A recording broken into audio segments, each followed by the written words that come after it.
ज्ञानाञ्जनशलाकया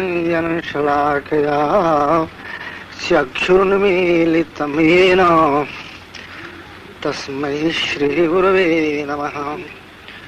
ॐ अखण्डं सच्चिदानन्दं गुरुं वन्दे परात्परं साकारं सगुणं चैव निराकारं च निर्गुणं यः सर्वत्र सदा व्याप्तः सर्वस्य हितकारकः यो मां रक्षति सर्वत्र तस्मै श्री गुरवे नमः।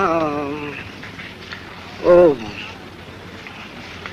पूर्व निश्चयानुसार मुझे प्रार्थना के महत्व पर ही प्रवचन करना है।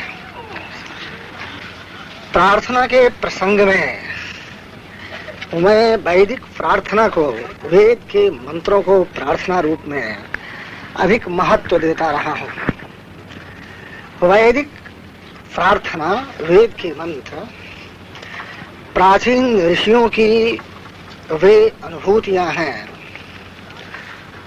जिनमें संसार की सभी समस्याओं का समाधान तो है ही, दुखों, उद्वेगों, अभावों और आपत्तियों के विनाश का औषध तो है ही, दुख के अत्यंत अभाव और सुख की चरम स्थिति की प्राप्ति का भी निर्देश है, जिसे हम ब्रह्मानुभूति कहते हैं।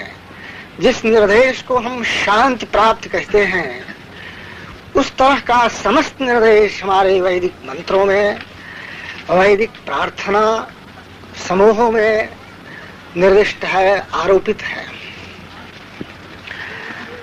कहा जाता है वैदिक मंत्रों में किसी भी एक मंत्र का कोई जप ठीक से करता है तो वह एक न एक दिन आत्मानुभूति प्राप्त कर लेता है।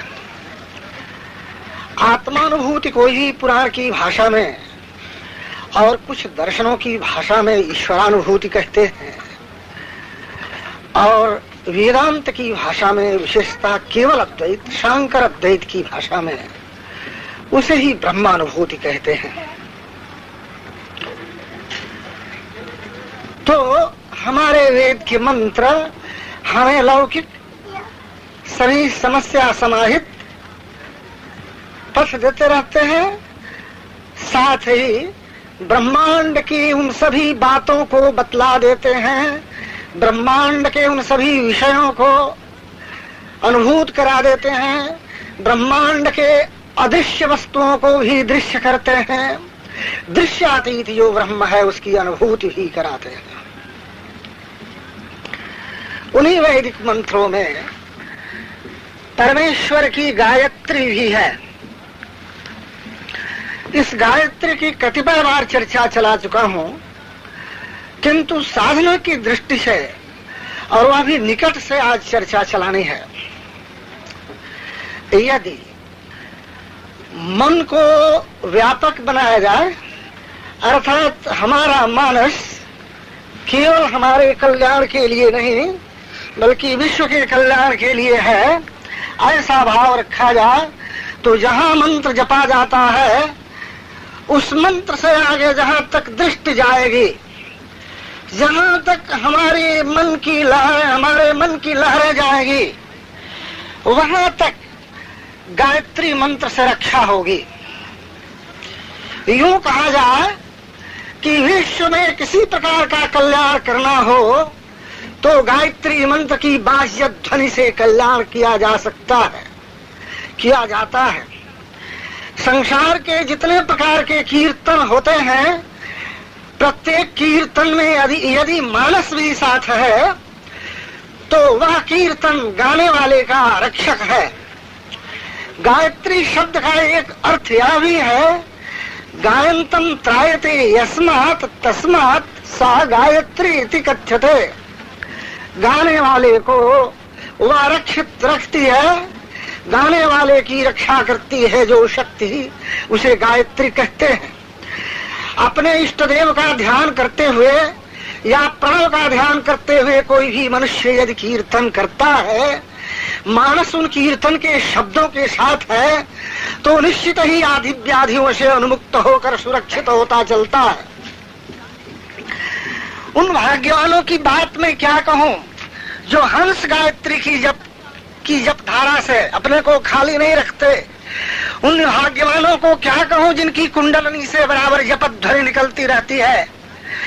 मैं उनको भी भाग्यवान मानने को तैयार हूं जो लोग वैदिक मंत्रों में, विशेषतः गायत्री छंद के मंत्रों से परमेश्वर की प्रार्थना करते हैं। जो लोग संसार की किसी कामना से प्रार्थना नहीं करते, केवल बुद्धि विकास के लिए प्रार्थना करते हैं, हमारी बुद्धि विकसित हो, हम परमेश्वर के व्यापक तेज का ध्यान करते हैं, ऐसी भावना जिन लोगों के हृदय में है वे निश्चित ही महात्मा होते चलते हैं। ऐसे महात्म्य भाव जिनके हृदय में है, उनकी गायत्री माता इसलिए भी रक्षा करती है कि वे अपनी रक्षा करने की भी बात नहीं सोचते। परब्रह्म का निर्देशक भी गायत्री है। हमारे उपविष्ट व्यक्तियों में, हमारे सामने उपस्थित व्यक्तियों में हमारे गुरुजी श्री रामनेन्द्र जी मिश्र और श्री उपाचार्य रामायण जी एक ऐसे यज्ञ की विभूति बन गए थे जहां इन लोगों ने गाकर इस बात को प्रमाणित किया कि गायत्री मंत्र वस्तुतः रक्षक है। और उस समय की याज्ञिक गायत्री परब्रह्म से संबंध रखने वाली थी। सृष्टि के कण में व्यापक जो तत्व है जिसे गुरु तत्व कहते हैं उससे संबंध रखने वाली थी। और उस मंत्र से ये लोग आहुतियां देते थे। श्रोता लोग विमुग्ध होते थे, द्वेष करने वाले उद्विग्न होते थे और रागी लोग प्रसन्न होते थे जिनका राग उस गायत्री मंत्र से था। और ये सब लोग आपस में भी बहुत आनंद का अनुभव करते थे। वह मंत्र ब्रह्म गुरु गायत्री शब्द से अभिहित है। उसमें भी कुछ विचित्र प्रार्थना की गई है। उस मंत्र को मैं पढ़ता हूँ, आप लोग भी 3 बार पढ़ेंगे। ओम गुरुदेवाय विद्महे परब्रह्मणे धीमहि तन्नो गुरुः प्रचोदयात्। ओम गुरुदेवाय विद्महे परब्रह्मणे धीमहि तन्नो गुरुः प्रचोदयात्। ओम गुरुदेवाय विद्महे परब्रह्मणे धीमहि तन्नो गुरुः प्रचोदयात्। ओम गुरुदेवाय विद्महे परब्रह्मणे धीमहि तन्नो गुरुः प्रचोदयात्। ओम गुरुदेवाय विद्महे परब्रह्मणे धीमहि तन्नो गुरुः प्रचोदयात्। ओम गुरुदेवाय विद्महे परब्रह्मणे धीमहि तन्नो गुरुः प्रचोदयात्। इस गायत्री मंत्र में परब्रह्म की प्रार्थना की गई है। परब्रह्म मूलतः निर्गुण निराकार है, किंतु भक्तों की इच्छा के अनुसार, भक्तों की कामना के अनुसार वह सगुण साकार रूप धारण करते हैं। जिनको आप गुरु मानते हैं, अगर उनके प्रति आपकी असीम श्रद्धा है, तो परब्रह्म का सगुण साकार रूप से उन्हीं के द्वारा, उन्हीं से आविर्भाव होता है, उन्हीं से प्रकाश होता है। वह गुरु तत्व सृष्टि के कण में व्याप्त है, वर्तमान है, सगुण रूप से और साकार रूप से। इसलिए उनका यह कार्य होता है कि आप देवताओं की उपासना करते हैं तो संभव है किसी देवता की उपासना करने के समय देवता यह भी चाहते हो कि हम विलंब से दर्शन दें, विलंब से कार्य करें, अथवा एकदम निकटवर्ती होते हुए भी लुका छिपी खेलते रहें। किंतु परब्रह्म जिसे हम कहते हैं, जिनको हम गुरु शब्द से कहते हैं, जो सृष्टि के कण में वर्तमान है, जो परम दयालु है, उनकी यह भावना कभी नहीं होती कि हम लुक छिप कर कुछ करें। वे चाहते हैं कि हम रक्षा करें, हमारी याद करता है तो सर्वसमर्थ होकर रक्षा करें। वे इस दृष्टि से रक्षा करते हैं कि सृष्टि के कण में रहने वाले और सृष्टि के कार्यों को विभाजनशील पालन करने वाले, सृष्टि के कामों को, बटे बटे कामों को अपनी जिम्मेवारी लेकर वरुण, इंद्र, सूर्य, गणेश आदि रूपों से, विष्णु इंद्र आदि रूपों से, दुर्गा शिव आदि रूपों से करते हैं विभक्त रूप। तो गुरु का यह काम होता है, गुरु रानी परब्रह्म इन सभी विभक्त रूपों को अपने से एकाकार समझे। परब्रह्म रूप गुरु की उपासना करने वाले व्यक्ति के और वैदिक मंत्र में विशेषतः गायत्री मंत्र के जप करने वाले व्यक्ति पर टोना नहीं लग सकता, डायन उसका कुछ नहीं बिगाड़ सकती। तंत्र मंत्र जितने हैं मारण मोहन वशीकरण उच्चाटन सब फेल कर जाते हैं, उनकी कोई शक्ति काम नहीं करती है। बल्कि कभी कभी तो ऐसा देखा गया कि रिएक्शन होता है, प्रतिक्रिया होती है उन लोगों पर जो ऐसे तंत्र मंत्र जंत्र फंत्र करते। भला व्यापक विचार जिसका होगा, जो पर ब्रह्म की उपासना करेगा, उसके सामने छोटी छोटी चीजें आ सकती हैं। बड़ा महान सूर्य प्रकाश के सामने कोई अंधकार टिक सकता है। कभी ऐसा भी हो सकता है कि निर्मल शीतल जल वाहिनी गंगा को एक लुक के आग से कोई गर्म कर सके। क्या ऐसा संभव है गाज रत्नाकर को कोई उबाल सके? क्या ऐसा संभव है कि क्षमाशील धरा को कोई क्रुद्ध कर सके? क्या ऐसा संभव है कि शून्य आकाश को कोई क्षण में विलीन कर दे? जब ये सब बातें संभव नहीं है, तो यह भी संभव नहीं है कि पर ब्रह्म रूप गुरु की उपासना करने वाले व्यक्ति का कोई भूत प्रेत देवी देवता यक्ष यक्षिणी बिगाड़ सके। तो वेद के मंत्र में ऐसी प्रार्थना की गई, ओम गुरुदेवाय विद्महे परब्रह्मणे धीमहि तन्नो गुरुः प्रचोदयात्। ओम परब्रह्मणे धीमहि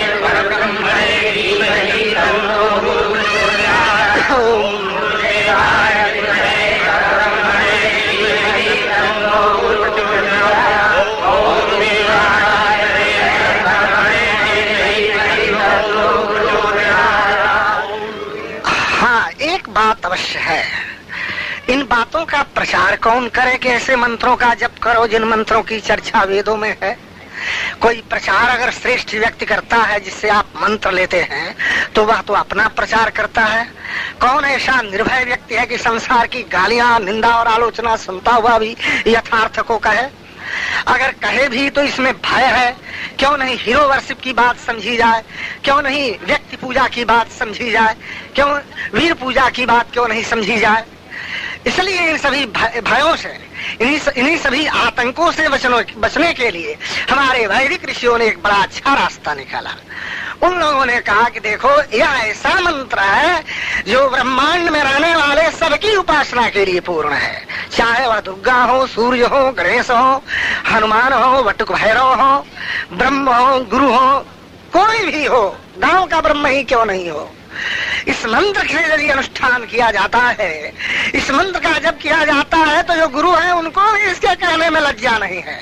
ओम भूर्भुवः स्वस्तात् सवितुर्वरेण्यं भर्गो देवस्य धीमहि धियो यो नः प्रचोदयात्।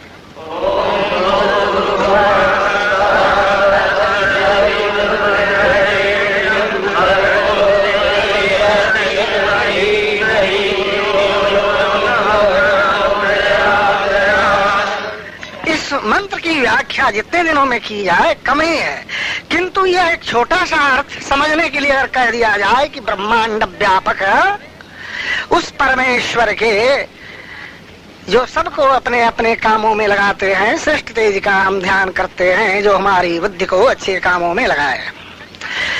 तो अगर भगवान शिव का आप ध्यान करते हैं, इस मंत्र का जप करते हैं, तो शिव की शक्ति जो माता है, जिसे हम गायत्री माता कहते हैं, उसकी ड्यूटी हो जाती है कि आपकी साधना में, आपकी उपासना में, आपके भजन में किसी प्रकार का विघ्न नहीं हो।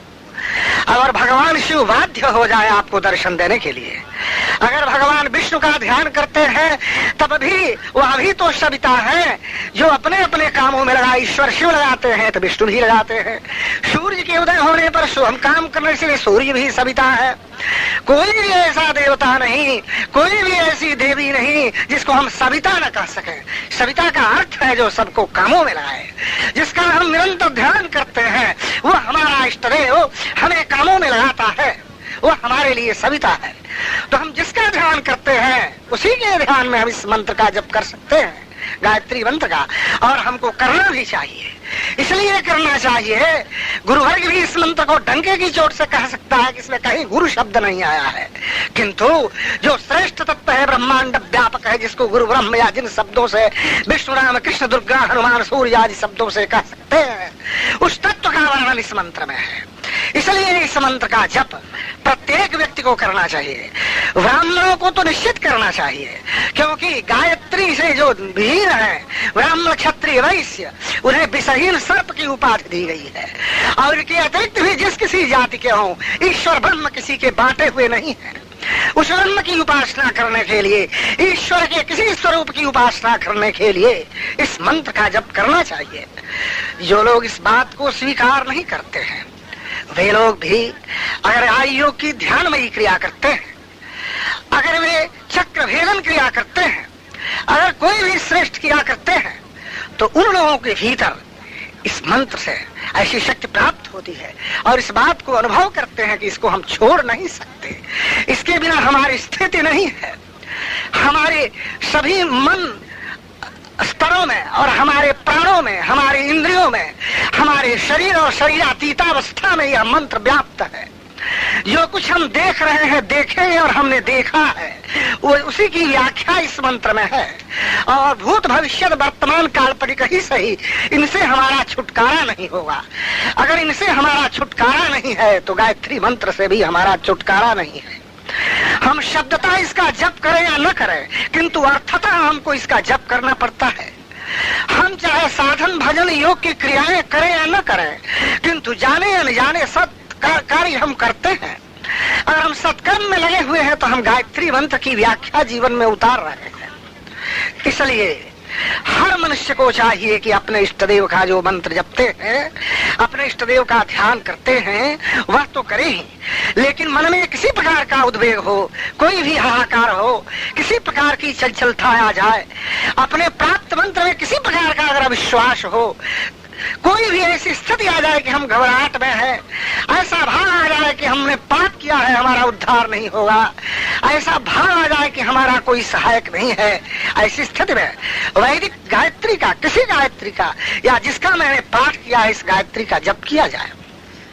ध्यान स्थिर नहीं हो, इस मंत्र में जितने अक्षर हैं, एकांत में, नदी किनारे, स्मशान में या पर्वत के ऊपर अथवा किसी घर में बैठकर घी का दीपक जलाकर धूप धूपित घर को करके वातावरण के शांत होने पर निशीथ में, रात में अगर इस मंत्र का जप किया जाए तो प्रत्यक्ष अनुभूत होगा कि हमारा शरीर कितना तेजोमय होता चलता है, हमने वातावरण को कितना प्रकाशमय बना दिया है, हमारी आपत्तियां और हमारे कष्ट और हमारे दुख कैसे दूर होते चले जा रहे हैं।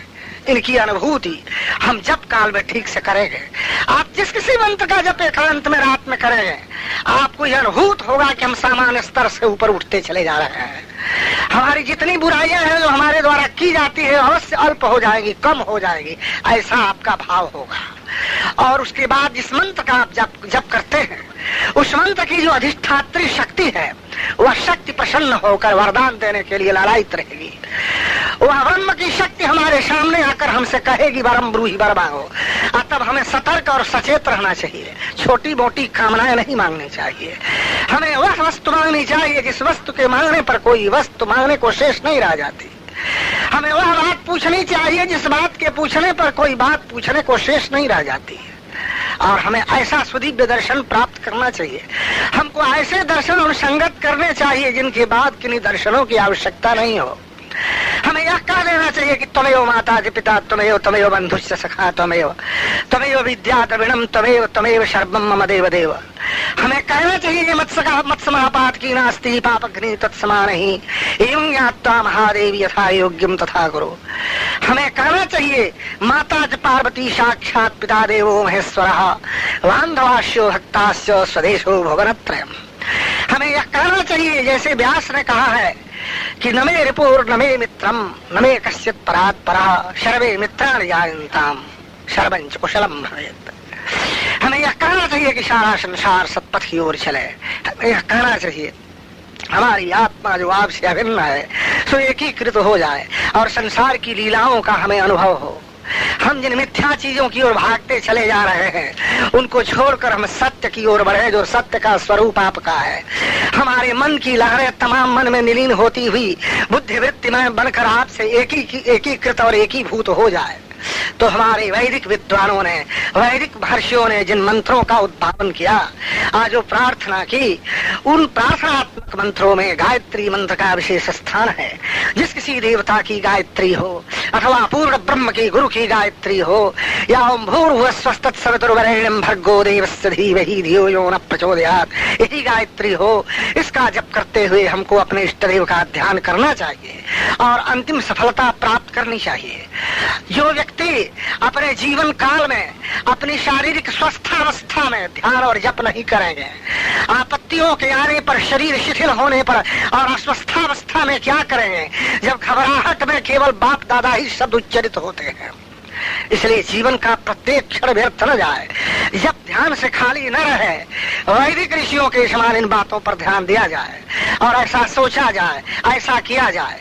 वाणी से व्यर्थ की बातें बहुत हो गई तो सोने के समय मन को धिक्कारा जाए, मन से व्यर्थ बातें सोच ली गई तो सोने के समय मन को धिक्कारा जाए।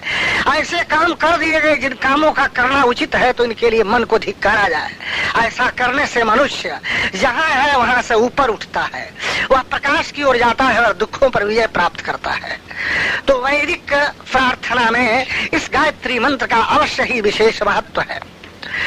इसलिए भगवान मनु ने भी कहा था, सहस्रकृत्वं तभ्यस्य बहिरेतत्त्रञ्जपः महतोप्येनशो मासात् त्वचे वाह्यविमुच्यते। अधिक क्या, 1 महीना भी 1000 कोई इस मंत्र को एकांत में बैठकर जपता है तो अपने पापों से उसे वैसे छुटकारा मिल जाता है जैसे मदमत्त सर्प कंचुक छोड़कर अपनी देह को सुखी और हल्की पाता है। और भगवान मनु ने यह भी कहा कि ऋग्वेद, यजुर्वेद और सामवेद से भू भुवः स्वः को मैंने दूह लिया, ओम को दूह लिया। भगवती गीता ने भी कहा, ओम तत्सत इति निर्देशः, ओम तत्सत यह निर्देश ब्रह्म के लिए है। जो लोग ध्यान योग से खुली आंखों से ध्यान करते हैं उन लोगों के लिए भी तत्सत मंत्र से पिंड नहीं छूटता, जिससे वे लोग समाधि में जाते हैं और समस्त देववर्ग और ऋषियों के मध्य में दर्शन करते हैं। तो हम हर तरफ से देखते हैं और चारों ओर से देखते हैं कि हमारी इस गायत्री के मंत्र में जितने शब्द हैं वे शब्द बड़े व्यापक हैं। किसी भी देवता का मंत्र हो, सामान्यतः उसमें ओम तो चला ही जाता है और यह ओम गायत्री मंत्र का संक्षेप है। इसलिए वेदों ने कहा, प्रणव वै मंत्राणाम सेतु, नदी पार करने का जैसे पुल होता है वैसे ओम सभी प्रकार के मंत्रों का पुल है। और इस ओम को मैं गायत्री मंत्र का संक्षेप मानता हूँ। नारद जी ने ध्रुव को उपदेश करते हुए प्राणायाम जो बतलाया था उससे भी ओम खाली नहीं था। आर्य समाज के मानने वाले लोग भी ओम की दुहाई देते हैं, कहते हैं इसका जप करो। हमारे वेदों में ओंकार से संसार की सभी कामनाओं को पूर्ण करते हुए ब्रह्म के मिलने की बात कही गई थी। गायत्री मंत्र में यह पहला अक्षर है। ध्यान जगत में बड़े मोटे अक्षर में इसके दर्शन होते हैं। रंग नहीं बतलाऊंगा इसलिए कि बहुत से लोग कहने लगे कि मैंने भी देखे हैं, इसलिए साधन भजन करके जाने। तो यह जो गायत्री मंत्र है, ओम भूर्भुवः स्वः तत्सवितुर्वरेण्यं भर्गो देवस्य धीमहि धियो यो नः प्रचोदयात्, इसमें भार्गव शब्द बहुत बड़ा व्यापक है, तेजोमय रूप है। कहा जाता है कि डोरीगंज के पास कोई एक वाम मार्गी साधक थे, तो देवरिया रामनाथ के एक तांत्रिक वहां गए, उनके साथ एक गायत्री मंत्र जपने वाले गए। तो उन्होंने कहा कि उसके सामने मैं नहीं जाऊंगा, क्यों, वहां तो गायत्री जपता है। कहने का मतलब क्या कि बहुत बड़ी साधना करने वाला व्यक्ति भी गायत्री मंत्र के जापक से कांपता रहता है। उसके तेजस को वह बर्दाश्त नहीं कर सकता, उसकी उग्रता को, उसकी रुद्धता को वह बर्दाश्त नहीं कर सकता। यही कारण है कि काल संकर्षण तंत्र में जो भगवान बटुक भैरव के लिए शतनाम कहा गया है, उसके ऋषि का नाम कालाग्निरुद्र था। काल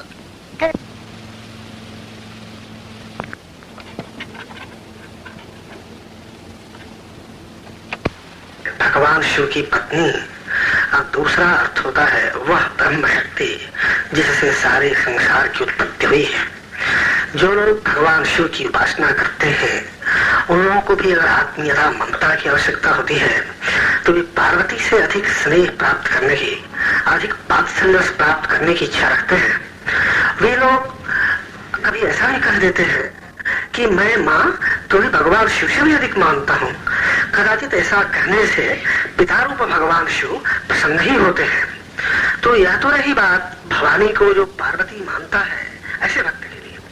और जो लोग पर ब्रह्म रूपाम भवानी भजामी, पर ब्रह्म रूपा भवानी को, ब्रह्म शक्ति को भवानी कहते हैं, ऐसे लोगों के लिए भी स्तोत्र अनुचित नहीं है। किंतु विशेषतः व्यवहार में दुर्गा की जो लोग उपासना करते हैं वे और शिव शिवा की जो उपासना करते हैं वे दोनों ही स्तोत्र को पढ़ते हैं। स्तोत्रों में मार्मिकता, भावुकता और आत्मिक रस होना चाहिए।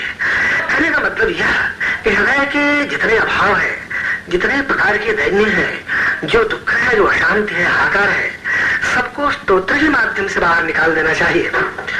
इस स्तोत्र में बतलाया है मां तुम्हें छोड़कर हमारा कोई भी नहीं है, संसार का कोई अपना है, न देवताओं में कोई अपना है।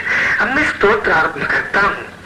भवान्यष्टकम न तातो न माता न बंधु न दाता न पुत्रो न पुत्रे न भृत्यो न भर्ता न जाया न विद्या न वृत्तिर्मामैव गतिस्त्वं गतिस्त्वं त्वमेका भवानी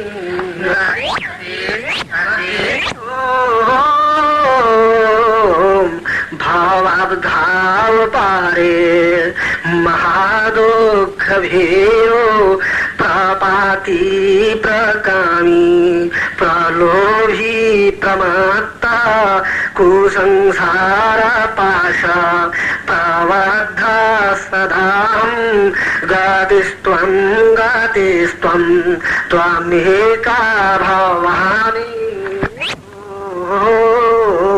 न जानामि दानम् न च ध्यान योगम् न जानामि तन्त्रम् न च स्तोत्रमन्त्रम् न जानामि पूजाम् न च न्यासयोगम् गतिस्त्वं गतिस्त्वं त्वमेका भवानी न जानामि भक्तिम् व्रतं वापि मातर गतिस्त्वं सदैव परेषि प्रशेषि न जानामि पुण्यं न जानामि पापं गतिस्त्वं गतिस्त्वं त्वमेका भवानी न जानामि पुण्यं न जानामि तीर्थं न जानामि मुक्तिं लयं वा कदाचित् न जानामि भक्तिं व्रतं वापि मातर गतिस्त्वं गतिस्त्वं त्वमेका भवानी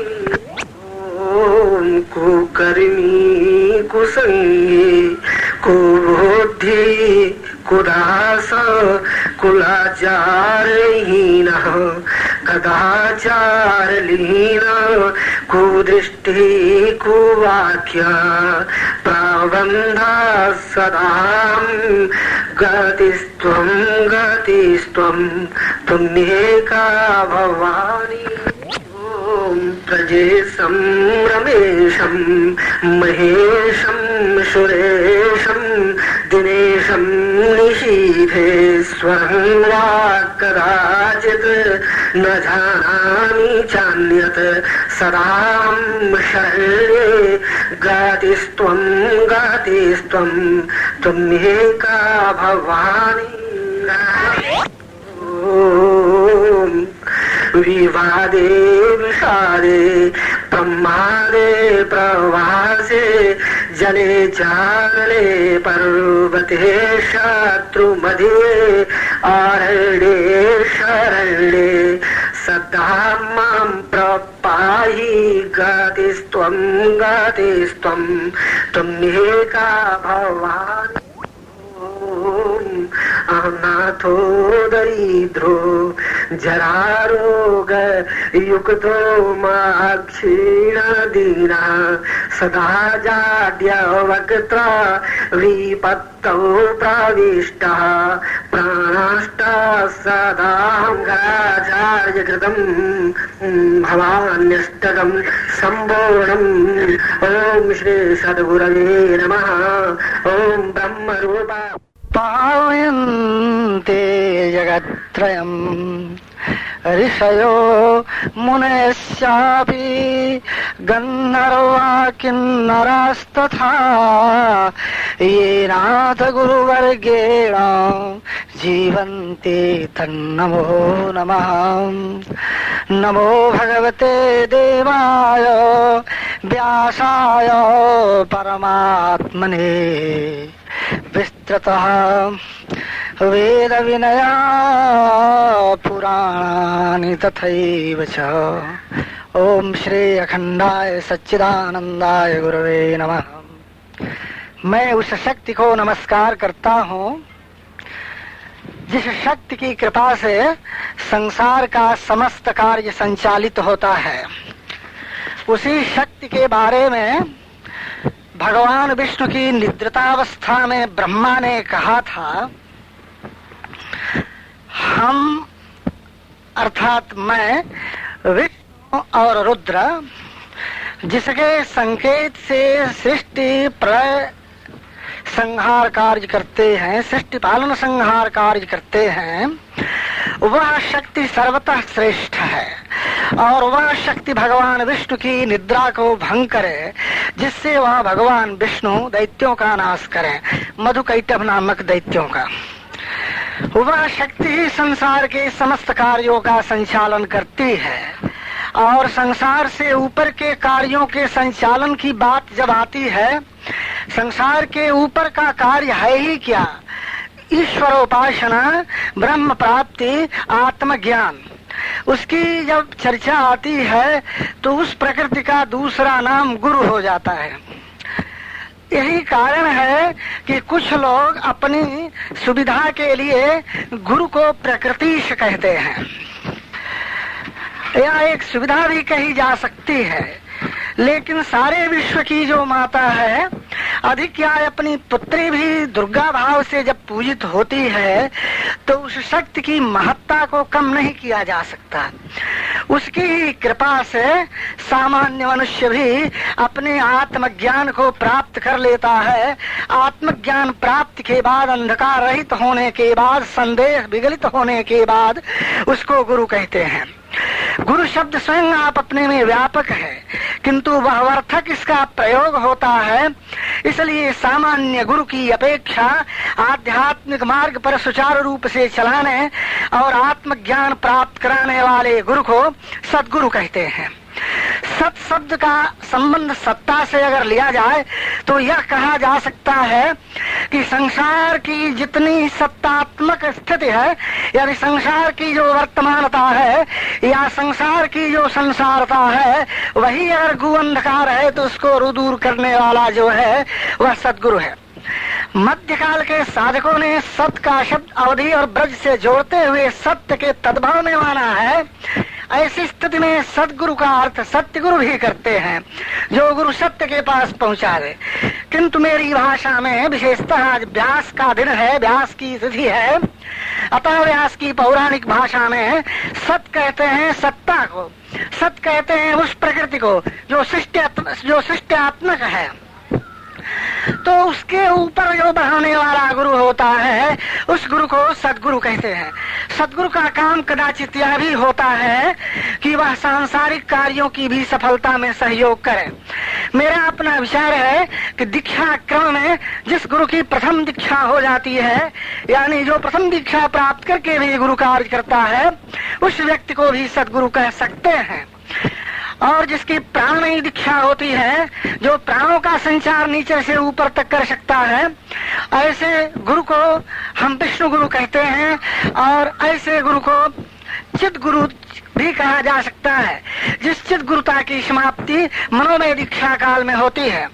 और उसके बाद निर्गुण निराकार की दीक्षा अथवा ब्रह्म दीक्षा के बाद में जो स्वरूप होता है, उसे मैं अपनी भाषा में अखंड सच्चिदानंद गुरु कहता हूँ। उस अखंड सच्चिदानंद की भौतिक उपलब्धि के बाद में मानसिक उपलब्धि तक, प्राणमय उपलब्धि तक जिसका सहयोग है, वह सहयोगिनी शक्ति आद्या ही है, वह सहयोगिनी शक्ति प्रकृति ही है। और उस प्रकृति की महत्ता जितनी गाई जाए सब ठीक है, लेकिन जिस तरह एक माँ वृद्धा होने पर अपना संपूर्ण अधिकार अपने बड़े पुत्र को देकर निश्चिंत हो जाती है और एक धोती भी मांगने की आवश्यकता होती है तो उसी लड़के से मांगती है। परिवार का कोई भी व्यक्ति किसी वस्तु को मांगता तो उस लड़के से मांगने के लिए कहती है। वैसे सत्तात्मक ईश्वरी प्रकृति अखंड सच्चिदानंद गुरु के पास भेज भेज कर अपने सभी मनोरथों को पूर्ण कराती है, अपने लोगों के मनोरथों को पूर्ण कराती है, अपनी धोती मांगती है। तो अखंड सच्चिदानंद गुरु जो है उनके बारे में कुछ कहा नहीं जा सकता। मानव शरीरधारी व्यक्ति में श्रद्धा रखने से गुरुत्व का प्रचुर स्फुरण होता है, यह अनुभूत है, किंतु आंख मुंह नाक कान वाला शरीर ही गुरु है यह नहीं कहा जा सकता। यह बात जरूर है उसके प्रति श्रद्धा रखने से अखंडता का स्फुरण होता है। अखंडता के स्मरण होने से संपूर्ण ऋषि मुनियों के दर्शन के साथ देवी देवताओं के स्वतः वरदान होते हैं। जो प्रगाढ़ गुरु मार्ग के साधक हैं वे लोग देवी देवताओं के आने पर कदाचित नमस्कार भी नहीं करते।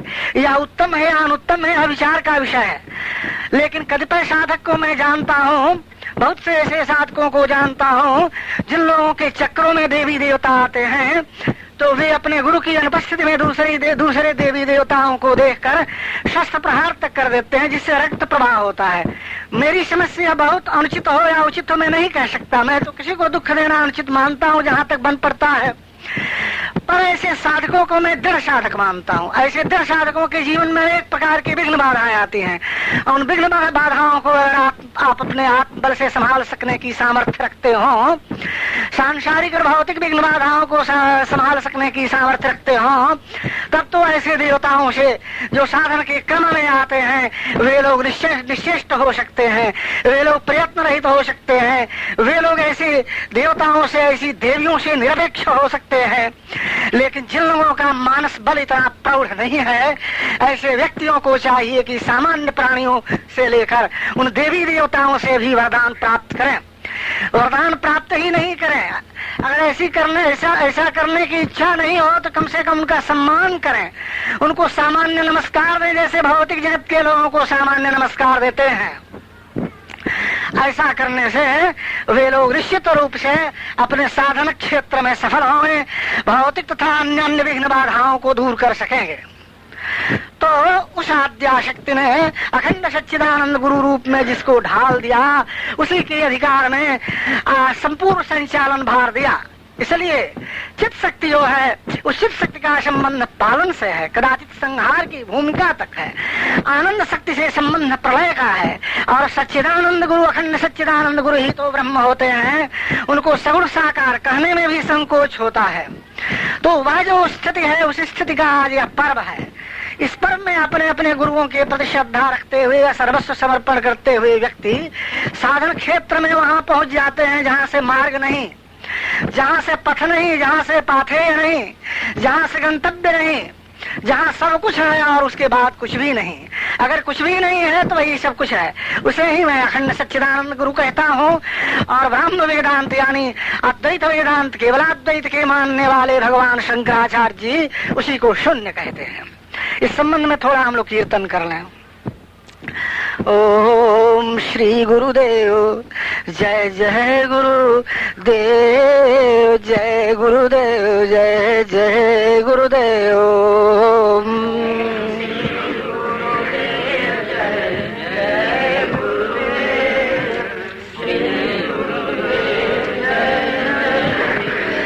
श्री गुरुदेव जय जय गुरुदेव, जय गुरुदेव जय जय गुरुदेव।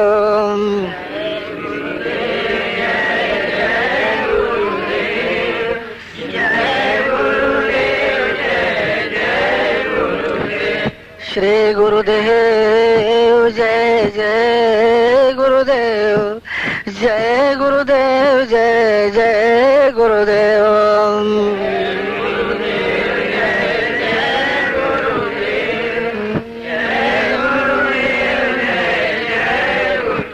श्री गुरुदेव जय जय गुरुदेव,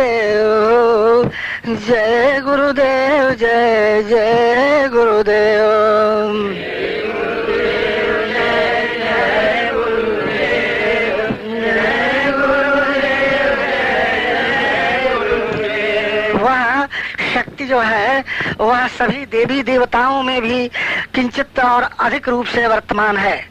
उदाहरणार्थ जो लोग गणेश की उपासना करते हैं उस व्यक्ति की गणेश की उपासना छुड़ा दी जाए क्या, यह प्रश्न आता है। उत्तर दिया जाता है नहीं, जो आपके गुरु हैं उसके समान भगवान गणेश भी तो गुरु के स्टेज पर पहुंच गए होंगे, तो फिर गणेश की उपासना करने से क्या आपत्ति है। दूसरा प्रश्न उठ सकता है कि हमने तो गणेश को नहीं देखा, तो गुरु को मनुष्य जब नहीं देखता है तो चित्त शक्ति का स्फुरण नहीं होता। इसलिए बतलाया गया है कि गुरु के शरीर नहीं रहने पर गुरु पत्नी का ध्यान नए लोग करें जिन्होंने गुरु को नहीं देखा, और गुरु पत्नी के शरीर नहीं रहने पर गुरु पत्नी की पुत्रियों अथवा पुत्रों को ध्यान पथ में देखें, अथवा जो श्रेष्ठ शिष्य हों जो साधन मार्ग का अशेष निशेष संचालन कर सकते हों, ऐसे लोगों को गुरु रूप में देखे तो चित्त शक्ति का स्फुरण होता है। कहने का मतलब ये, भगवान गणेश की अगर उपासना करते हैं, आप उनसे ही गुरु का काम लेते हैं, किंतु आपने उनको जीवितावस्था में नहीं देखा या स्वप्न में बोलते हुए नहीं देखा, तो गुरु शक्ति का स्फुरण नहीं होता, चित्त शक्ति का स्फुरण नहीं होता, दीक्षा कार्य समाप्त नहीं होता और माया का बंधन नहीं टूटता। ऐसे भाग्यवान लोगों को मैं नहीं कह सकता जो कहीं जंगल में चल रहे हों, कोई ब्राह्मण आए और आकर कहे कि मैं आपसे कुछ बातें करना चाहता हूँ। साधक कहे क्या बात करेंगे, वह पूछे कि आप हमको पहचानते हैं, तो साधक कहे कि मैं नहीं पहचानता हूँ। वह कहे कि मैं ब्राह्मण हूँ, साधक कहे कि मैं देख रहा हूँ। वह कहे कि अच्छी बात है, थोड़ी देर बाद आप जान जाएंगे कि मैं कौन हूँ, यह मंत्र जान लीजिए।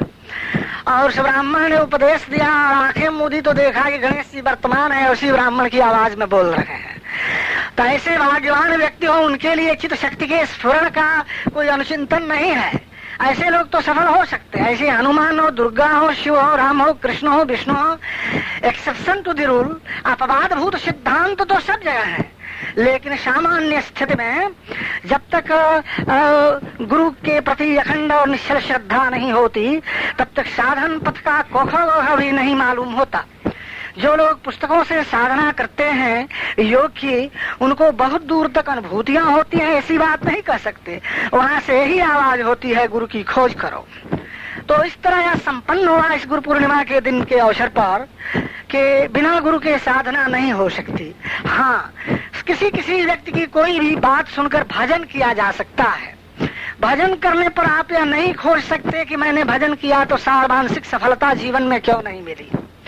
किंतु साधना के क्षेत्र में जाने पर अगर आपको कोई असफलता मिलती है तो उसका कारण भी आपको बतला दिया जाता है, आपकी त्रुटियां आपको बतला दी जाती हैं।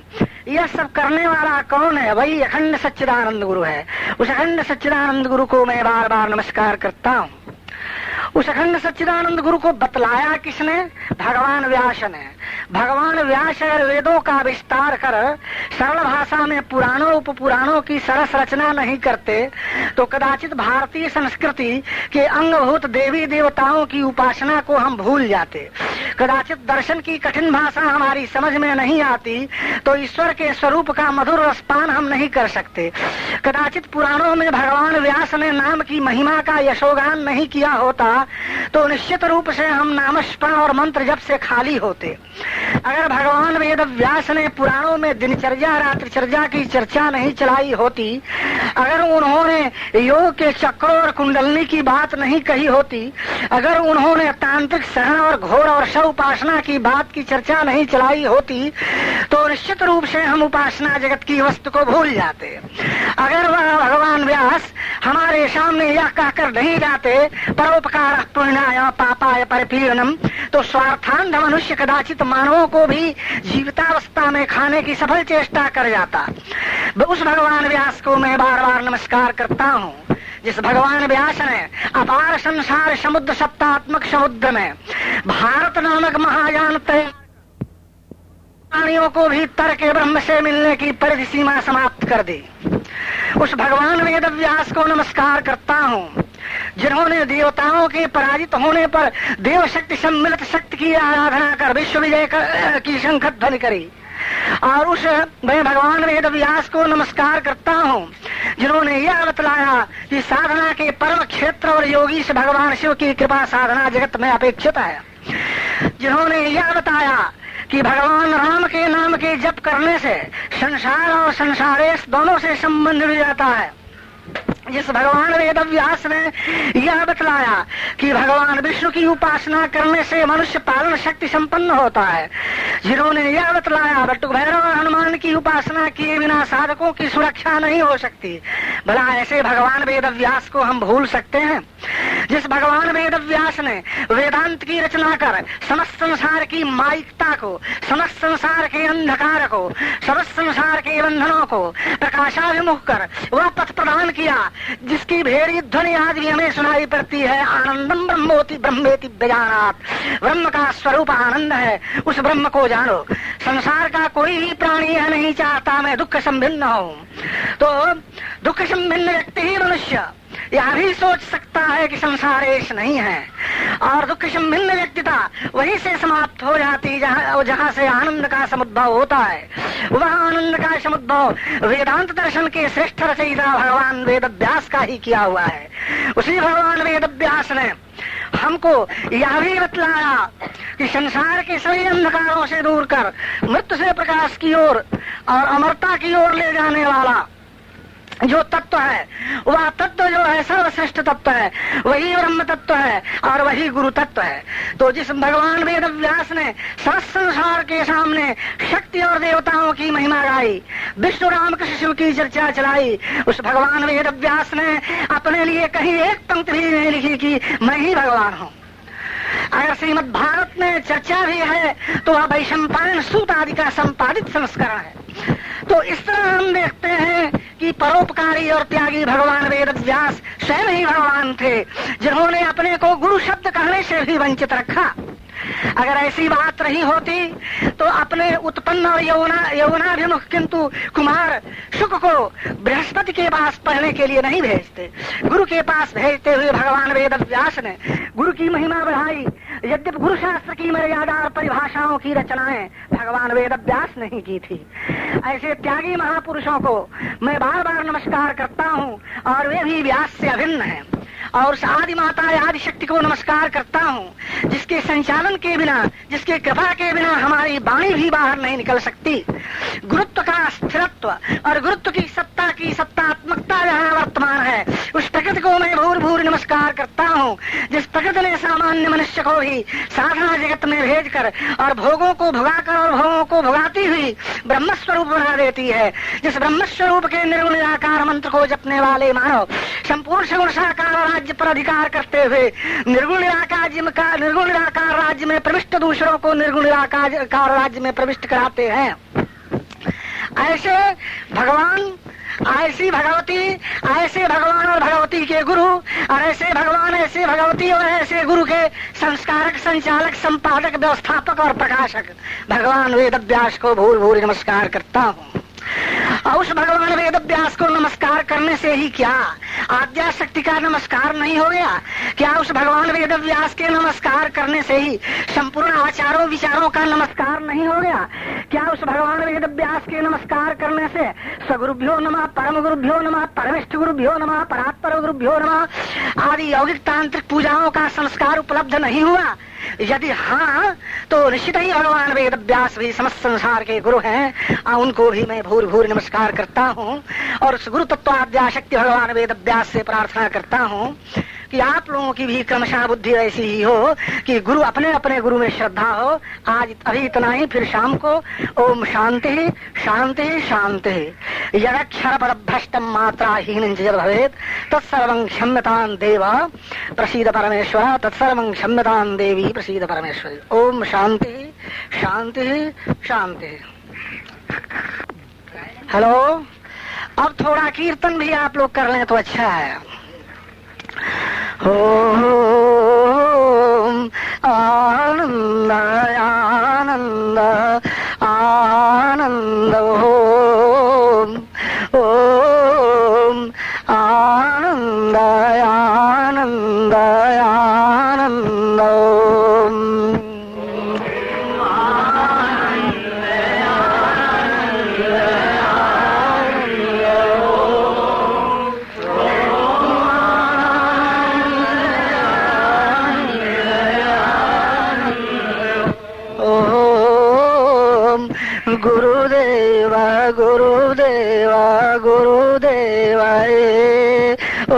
ओम आनंद आनंद आनंद है।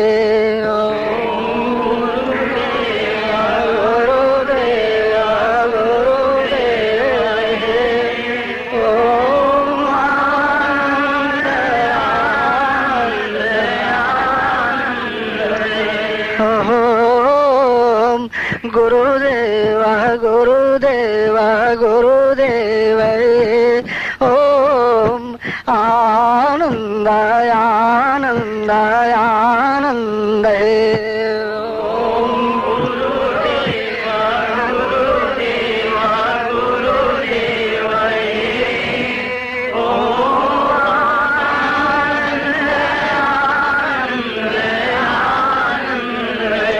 ओम गजय गज वदना खानन माता जय देवी जय देवी जय जगत्राता।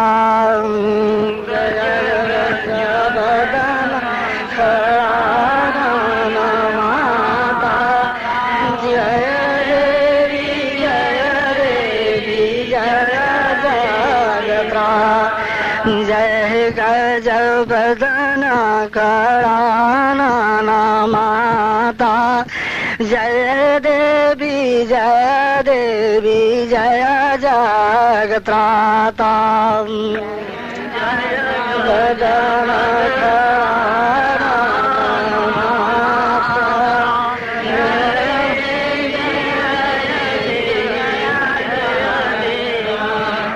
जय गज वदना खड़ानन माता जय देवी जय देवी जय जगत्राता।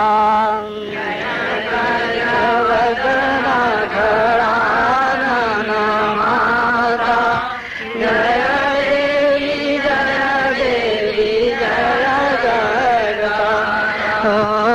जय देवी जय देवी जय गज जय देवी जय देवी जय जगत्राता। जय गज वदना खड़ानन माता जय देवी जय देवी जय जगत्राता।